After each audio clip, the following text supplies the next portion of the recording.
She said his name like it meant nothing. Daniel, from work. Just a friend. That's all it was supposed to be. But when I found that plane ticket in her purse, tucked beneath a lipstick-stained receipt, my stomach dropped. The destination? The same city Daniel just transferred to. What would you do if love started lying with a straight face? I remember staring at the ticket, wondering if the woman I kissed goodnight every evening had already left me in her heart. Lila walked in then, smiling, asking if I wanted tea.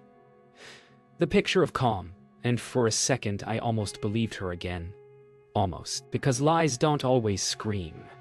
Sometimes they whisper in the quiet between two people who used to know each other's hearts. And as she turned away, humming to herself, I realized something cruel. Maybe the affair had already begun. Not in bed sheets or secret messages, but in the silence that no longer needed explaining. Tell me, how do you forgive a heart that beats for two? The next morning, she moved around the kitchen like nothing had happened. Pancakes on the pan, coffee brewing, sunlight spilling across the floor, like a lie dressed in gold. I watched her laugh at something on her phone, her fingers moving quickly across the screen. Maybe a message, maybe him. It was strange how betrayal can wear the face of ordinary love. I wanted to ask her right then about the ticket, but the words stuck in my throat. Instead, I smiled, pretending to be the husband she wanted to believe in. She looked up, meeting my eyes for a moment too long, like she could sense I'd seen something I wasn't supposed to. The silence between us wasn't loud. It was polite, fragile, like a truce neither of us agreed to. That's how lies live, not in what's said, but in what's left unsaid. Later that day, I called her office just to hear her voice. But it wasn't her who answered. Lila took the day off, her coworker said. My chest tightened. She'd told me she had meetings that didn't exist. I sat there at my desk, staring at the phone like it might confess something. The world outside my window kept moving. Cars passing, children laughing, while mine stood still. Maybe that's the cruelest part of betrayal. The world doesn't stop to grieve with you. It just keeps spinning, pretending nothing's wrong. I wanted to believe she had a reason, some truth I hadn't heard yet. But when truth starts hiding, it's usually because it doesn't want to be found. That evening, I found her sitting on the porch, lost in thought. The sunset washed her face in soft orange light, and for a moment she looked exactly like the woman I fell in love with. Peaceful, untouchable. I sat beside her, pretending not to notice how she quickly locked her phone. Long day? I asked. She smiled faintly. Just work. I nodded, pretending to believe. Maybe we were both pretending now. The air between us carried the smell of rain and fading trust. I wanted to reach for her hand, but it stayed on her lap, clenched around her phone like it was keeping her safe from me. And in that small distance, I realized we were still together, but love had already started walking away. That night, I couldn't sleep. The ticket burned in my mind like a secret that refused to fade. I opened her purse again, just to be sure, and found the edge of a folded photo, Lila and Daniel at a work event, laughing too close. It wasn't the picture that broke me. It was the ease on her face, the way she looked at him, the way she used to look at me. I put the photo back and sat on the bed, watching her sleep, her breathing calm, innocent. She looked peaceful, like someone with nothing to hide. And for the first time, I felt like a stranger in my own marriage. They say trust is built brick by brick, but when it falls, it doesn't crumble. It shatters. And there's no sound more deafening than that. I asked her about the ticket that morning. She didn't flinch. She just smiled softly like I'd asked about the weather. It's for work, she said. Eyes steady, voice calm. But calm can be dangerous. It's the tone liars use when they've practiced the truth too well. I waited for a crack in her face, a tremble in her voice. Something real. Nothing came. The more she talked, the less I believed. "Don't you trust me?" she whispered. "That's the thing about trust. It doesn't break when you stop believing in someone. It breaks when they stop being believable." I told her I did, but even my voice didn't believe me. She kissed my cheek before leaving for the office. Her lips were warm, but her goodbye was cold. I told myself not to follow her, but by lunchtime, curiosity had turned into something darker. I parked across the street from her office, watching people come and go. No sign of her. My heart pounded in my throat as I realized she hadn't gone in at all. A lie doesn't always shout. Sometimes it hides in absence. I called her again. No answer. Just the same calm voicemail greeting. "Hi, it's Lila." I replayed it again and again until her voice stopped sounding like hers. I didn't want to be this man.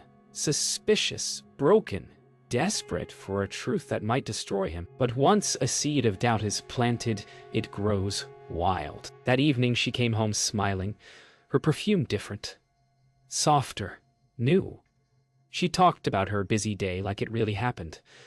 I listened, nodding, memorizing every word. I knew she was lying, but part of me wanted her story to be true. "You look tired," she said, brushing her fingers through my hair. I almost laughed. Tired? I was exhausted from pretending not to know. I asked her what she had for lunch. She froze for half a second. Just one. Then smiled again. "Salad." That's when I knew. Liars always pick the simplest truths. Ones that can't be questioned. That night, I lay awake again. I could hear her in the shower, humming. It used to calm me, that sound. Now it felt like a taunt. The phone on her nightstand lit up once, twice, 3 times. No name, just private number.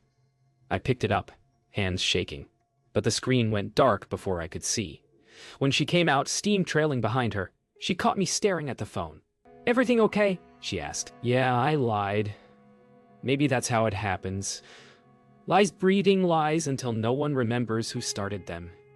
Her hum still echoed in my head long after she turned off the light. By the weekend, we were strangers living in the same house. She laughed at her phone more than she spoke to me. I tried to start conversations, but every word felt forced, so I stopped trying. One afternoon, I found myself watching her through the reflection of the TV screen. Not because I didn't trust her, but because I didn't recognize her anymore. She caught me staring, smiled, and said, "What?" I almost said everything. Instead, I smiled back. Sometimes love doesn't end with an explosion. Sometimes it just fades quietly, like a photograph left in the sun, until all that's left are outlines of who you used to be. It started with a gut feeling, that restless whisper inside me that refused to quiet down. I followed her one evening, telling myself it was just to clear my doubts. But deep down, I already knew what I'd find. She parked near a quiet cafe on Oak Ridge Street, the kind of place we used to go to mimicure for. Marriage dulled our edges. I watched her through the windshield as she walked inside, her pace light, her face alive, in a way I hadn't seen in months. Then he appeared. Daniel. He smiled the way only a man with nothing to lose can. She touched his arm when she laughed. My throat closed. People think betrayal happens in beds, but it doesn't. It happens in moments like that, when you see the person you love belonging somewhere else. I sat there frozen, watching her laugh with him like it was the most natural thing in the world. Every gesture, every glance, every brush of her hand told me what words never had to. I wanted to storm in, to make a scene, to scream why, but instead I took out my phone and snapped a photo. Proof. My fingers trembled. Proof. My fingers trembled. Proof of what, though? That I wasn't crazy? That love really can lie? I watched them for another 10 minutes, until their smiles became unbearable. When she leaned in close to whisper something to him, I started the car. The engine sounded too loud, too real. That's when I realized the sound of betrayal isn't breaking glass. It's silence that follows you home. When she came home later that night, her hair smelled like rain and her lips like guilt. "You're quiet," she said, slipping off her shoes. I wanted to tell her. I saw everything. Every smile. Every lie. But my voice betrayed me. "Just tired," I said. She nodded, her eyes soft, almost pitying. That's the thing about liars. They don't see what they destroy until it's gone. I waited for her to go to bed before opening my phone again. The photo glowed against the dark. Her and Daniel, side by side like it had always been meant to be. I stared at it until my chest ached, wondering when love had turned into evidence. I showed the photo to Claire the next day.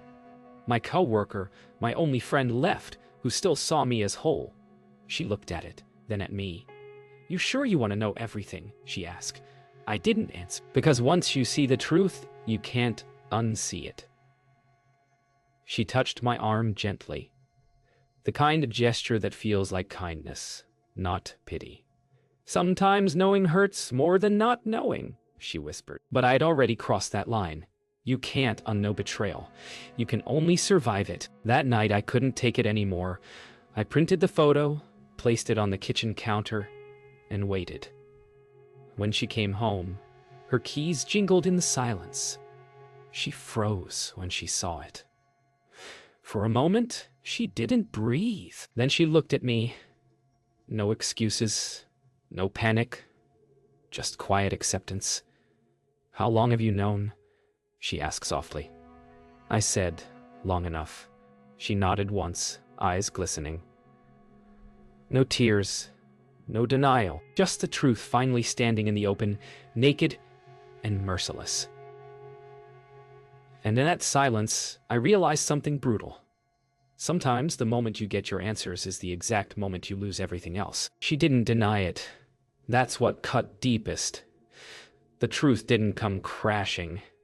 It arrived like rain, quiet and constant. "It wasn't supposed to happen," she said, voice trembling but controlled. I stared at her, searching for the woman I married, but all I saw was someone I used to know. "Then why did it?" I asked. She didn't answer. Her eyes drifted toward the photo on the counter, like it held a version of her she wished she could defend. I wanted to hate her, to scream, to break something. But all I felt was empty. "He made me feel seen," she whispered, and in that one sentence she buried us both. I asked her how long. She hesitated, then said, "A few months." The way she said it, soft, resigned, made it sound almost gentle, like betrayal could ever be that. She told me it started after one of our fights, when I stopped listening, when she stopped trying. It wasn't about him, Ethan. It was about me. Her words echoed through the room, sharp and fragile. I wanted to ask if she loved him, but I already knew the answer. It was there in the way her voice softened when she said his name. Daniel. Just saying it broke something in me I didn't know could still break. She tried to explain, to make it sound human. "I didn't mean to hurt you," she said, her voice trembling. "Then why did you?" I whispered. She reached for my hand, but I pulled back. That single motion said everything. She cried then. Not loud, not desperate, but quiet tears that came from somewhere deep. I wanted to comfort her, but how do you hold someone who just dropped your heart? The air between us felt too heavy for words. I turned away, and she said softly, "I didn't stop loving you. I just forgot how." Maybe that's the cruelest kind of betrayal, the one that starts with forgetting. I spent the night on the couch. The silence from the bedroom felt heavier than any argument. At dawn, I heard her walking down the hallway, suitcase wheels clicking softly against the floor. "Where are you going?" I asked, voice cracking. She paused, her back to me. "I don't know," she said, "but I can't stay. The sunlight spilled across the floor as she turned the handle. I wanted to ask her to stay, to fight, to explain, to lie, anything but leave. But my mouth stayed shut. Some goodbyes don't need words. They announce themselves in the sound of the door closing. After she left, the house went quiet. Too quiet. Every sound became a memory. Her laugh in the hallway, her voice calling my name, her perfume lingering in the sheets. I walked into the kitchen, the photo still there on the counter. I tore it in half, but the ache stayed whole. I thought about all the times I could have noticed. The nights she turned away. The days I stopped asking if she was okay. Maybe betrayal doesn't start with someone else. Maybe it starts when two people stop choosing each other. I didn't cry that morning. I just stood there, surrounded by ghosts, waiting for the silence to tell me what to feel. The morning she left, I found the ticket again. The same one I'd first discovered. Only now it was real. Her handwriting was on the envelope. "Please don't come after me." I stood in the hallway holding it, the quiet stretching around me like an open wound. Her perfume still lingered in the air, soft and haunting. I didn't chase her. What's the point of running after someone already halfway gone? Outside, a cab engine faded into distance. That sound, that small fading hum, was the sound of the life we built unraveling. I wanted to hate her, but all I could feel was the dull ache of missing something that still existed in memory. Love doesn't disappear. It just relocates. Sometimes to another city, sometimes to another heart. I spent that night in the living room, the TV off, the silence louder than any sound I'd ever known. I scrolled through old photos of us. Anniversaries, beach trips, Sunday mornings, and wondered how two people could go from laughter to this. Her side of the closet was empty, her favorite mug gone from the shelf. It was as if she'd erased herself neatly, leaving no trace but her absence. I told myself I was better off without her, but the lie tasted just like hers. Too calm, too practical. Maybe that's what heartbreak is. Learning how to talk to ghosts without expecting them to answer. Days turned into weeks. People stopped asking where she went. I stopped answering. The house became a museum of used to be's. Her robe still hung on the door, her scent still on the pillow. I started going for long drives, not to escape, but to feel something other than emptiness. One night, I found myself parked at the airport, watching planes take off, wondering which one carried her away. Each time the wheels left the ground, I imagined her looking out a window somewhere, whispering goodbye she never said. Funny, isn't it? How closure sometimes comes with takeoff lights instead of apologies. Then one afternoon, her letter arrived. No return address, no name on the front, just my own handwriting staring back at me. Inside, her words bled regret. "I don't expect forgiveness," she wrote. "Daniel makes me laugh, but I still dream of you. Maybe that's my punishment, to miss you even when I'm loved." I read it over and over until the ink felt carved into my skin. Her confession wasn't an apology. It was a goodbye written by someone who finally understood what she'd lost. I folded it neatly and placed it in the drawer beside her wedding ring. Some stories don't end. They just stop being written. That night, I sat outside beneath the stars, her letter folded in my pocket. The wind was cold, but it didn't matter. I thought about calling her, but what was left to say? Love had already packed its bags. I looked up at the sky and whispered, "I hope he's worth it." The words didn't sound bitter, just tired. Somewhere a plane passed overhead, blinking red against the dark. Maybe she was on it. Maybe she wasn't. But I knew one thing for sure. I'd never be the same man who found that ticket. That version of me left with her, somewhere above the clouds. Months passed before I saw her again. I told myself I'd moved on, but healing isn't a straight line. It's a circle that keeps bringing you back to the pain until you learn to stop flinching. I flew to her city for work. The irony almost cruel. Walking down the streets, every corner felt haunted by the ghost of her voice. Then I saw her, across a crowded street, holding Daniel's hand. She looked different, quieter. The spark in her eyes was dimmer now, like life had become a duty instead of a dream. I froze, breath caught halfway between heartbreak and closure. She didn't see me, not yet. And for a moment, I was grateful. I followed them for a while, not out of obsession, but something like curiosity. I wanted to see if she'd found what she was chasing. They didn't talk much. She smiled politely, laughed sometimes, but it wasn't the same. There was distance in the way she held herself, like a woman living beside love, not in it. I realized then that she hadn't escaped me. She'd just relocated her loneliness. Watching her walk, her hand loosely in his, I understood something I never had before. Sometimes you don't lose someone to another person. You lose them to who they've become. When she finally saw me, it wasn't cinematic. No running, no tears, no dramatic music. Just two people frozen by the shock of recognition.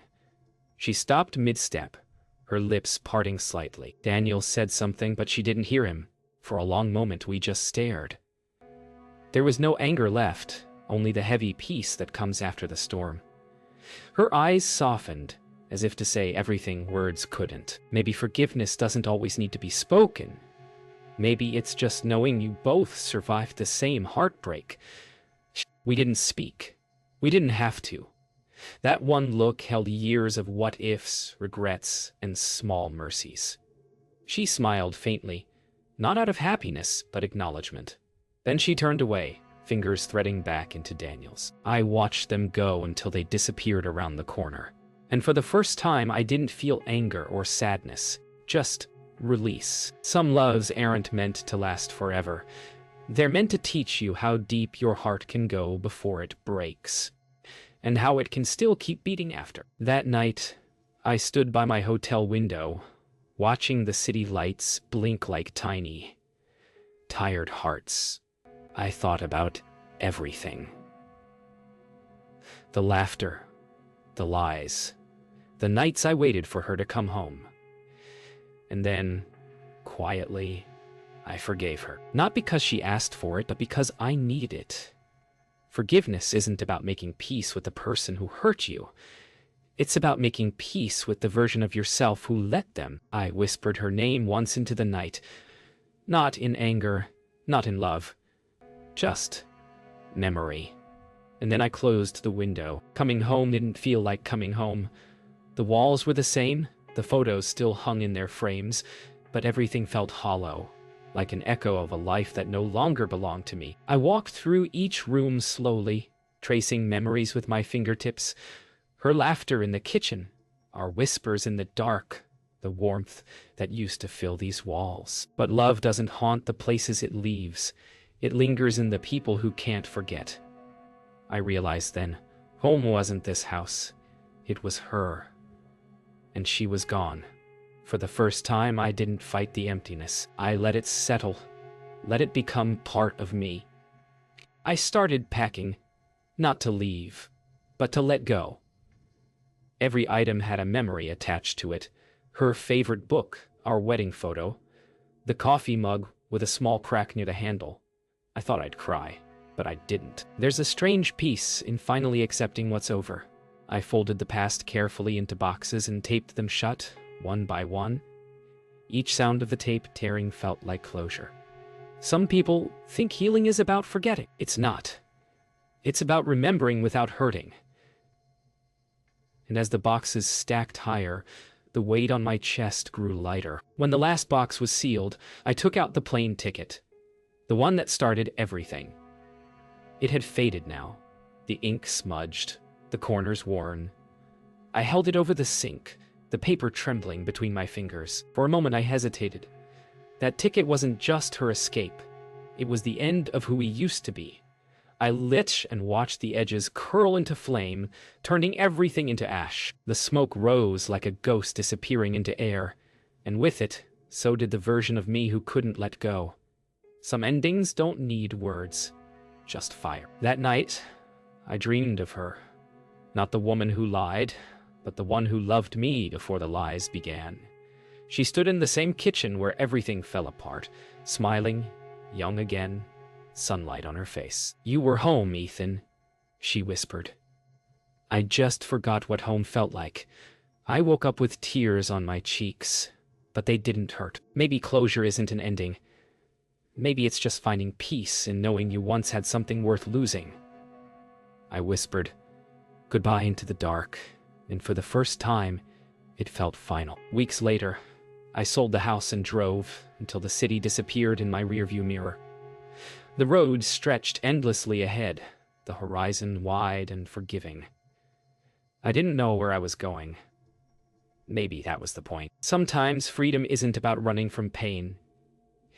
It's about driving toward peace. I rolled down the windows, let the wind fill the silence, and smiled. A real one, the kind that comes from finally breathing again? Maybe love didn't fail us. Maybe it just finished teaching us. And somewhere far away, under the same sky, I hoped she was finally free, too.